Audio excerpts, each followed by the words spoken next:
Уставниот суд, мнозинството во Уставниот суд една класична петчлена банда, како што има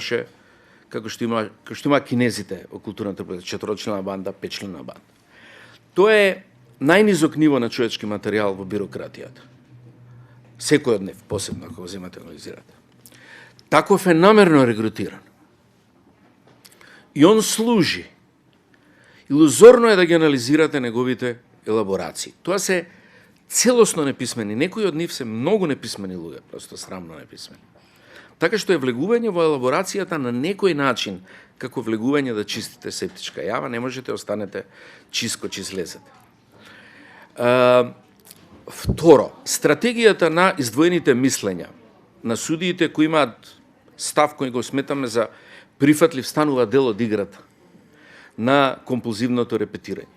Зашто? Како што сметам дека по мој вкус би било менување на ракурсот? По мој вкус би било менување на ракурсот, исклучување на 4 суди од процедурата, давање на своите издвоени мислења на пресконференција надвор од судот. Значи, тоа е мало. Мислите дека тоа е мало, но не е мало. Не учествувате. Учествувате во еден процес на, како да кажам, смалување на оперативноста на поредокот кој функционира според тие правила. Се исклучувате од него. Не станувате, дури ни со отпорот не станувате дел од него. Се обидувате да формирате паралелна пракса колку е тоа возможно.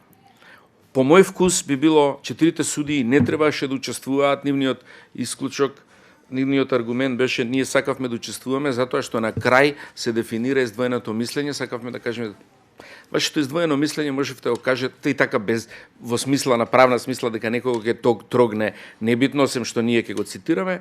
И второ, многу беше појако да го кажете надвор од судот како издвоено мислење, што всушност значи издвоеното мислење во ваков суд, не значи ништо. Но добро. Оттаму, стратегијата на односот кон судот е негово маргинализирање и обид за обесмислување со 3 типа кампањи. Едната кампања е луѓето од улица, не мора они да кажат нешто попаметно судот, али тој тип на намалување на неговата оперативност. Второ, кампањите на експертите и трето е меѓународната кампања. Обид да се маргинализира судот, да бе обесили, да се обесмисли и да се замолчи. Друго расправање за аргументи со него е влегување, тоа може да биде фино, некој пат тоа е перверзно задоволство, кој го правиме, и јас мисля делумно да го правам, тоа перверзно задоволство, ќе го направам веројатно на крајот, но е тоа, да знаеме што е, да не учествуваме свесно у таа приказна. Трето, тактика на обесмислување на судот е однос кон неговиот газда, не кон судиите. Тие имаат газда.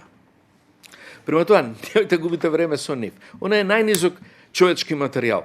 Газдата морате да го, нивниот газда морате да го направите скапо, политички скапо употребата на судот. И тоа со овие кампањи што ги правиме, или што ќе ги правиме, не, што уште ги правиме. Станување скапо или невозможно, компромитирачко многу за рейтингот на партијата и неговиот личен, ќе го замолчи судот, а не нашите аргументи. На тоа ниво е приказната. Мора да разберете, немојте да се понижуваме. Ние инаку можеме меѓу себе да разговараме за било што. Значи, принципот нееднаквост ни последната одлука на кој начин е нарушен. Принципот нееднаквост е еден од фундаменталните, некои автори во теорија го викаат само генерички права од фундаменталните права. Го издвојуваат како само генеричко право. Што значи тоа?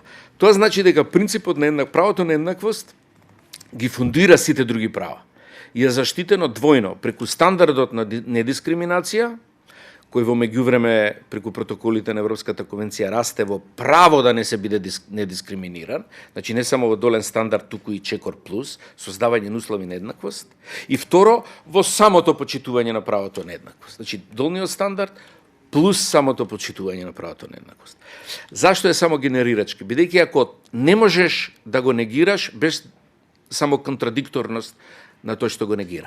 Ако го негираш правото, тогаш другиот може тебе да ти го негира и тој е предмет на сила моментот кога ќе ти го негира. Значи тоа право е фундаментално во оперативна смисла за сите други права. Така е поставено во теоријата. Повеќе од другите права, слобода, право на правото на еднаквост. Во таа смисла. Сега, Судот во Страсбург го проценува на два начина. Едно е стандардно третирање на кршење на правото на еднаквост или забраната на дискриминација. И второ, кога земјата има системски проблем, го извлекува правото на еднаквост и го става во адхок контекст. Системски проблем значи дека правото се крши од структурите на системот во подолг период, што е кај на случај.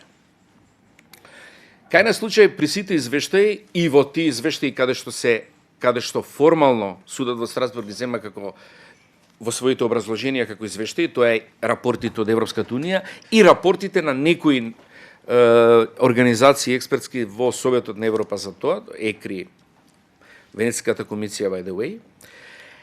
Во образложенијата ги става нивните мислења, зборува, таму се утврдува дали земјата има системски проблем со некое право, во овој случај со правото на еднаквост.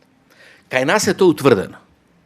Што значи судот и сите судови во земјата се обврзани кон заштита на тоа право дополнително скрупулно да се однесуваат.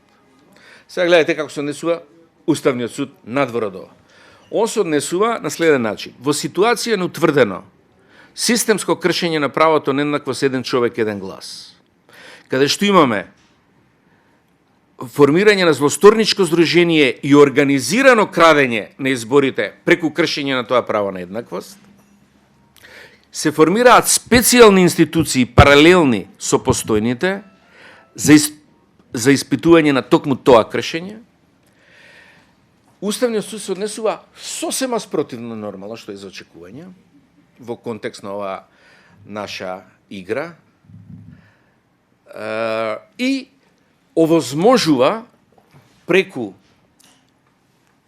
документот кој го прочитавте, односно пресудата која прочитавте, ја засилува праксата на неказнетост на кршење на тоа право и дополнително ја окуражува таа пракса со тоа што му дава можност на председателот да ја аболира таа пракса и утврдените сторители во иднина. Значи, дополнително ја олеснува неказнивоста на правото кој е третирано како структурален проблем во земјата. Тоа е, да речеме, од правен аспект, овој наш компулзаторски репетитивен, правен проблем во целата приказна, абсурдност во приказната. Тој тоа го прави лагодно. Ние дискутираме, не третира. И така натака, и тоа ќе продолжи без дискусија.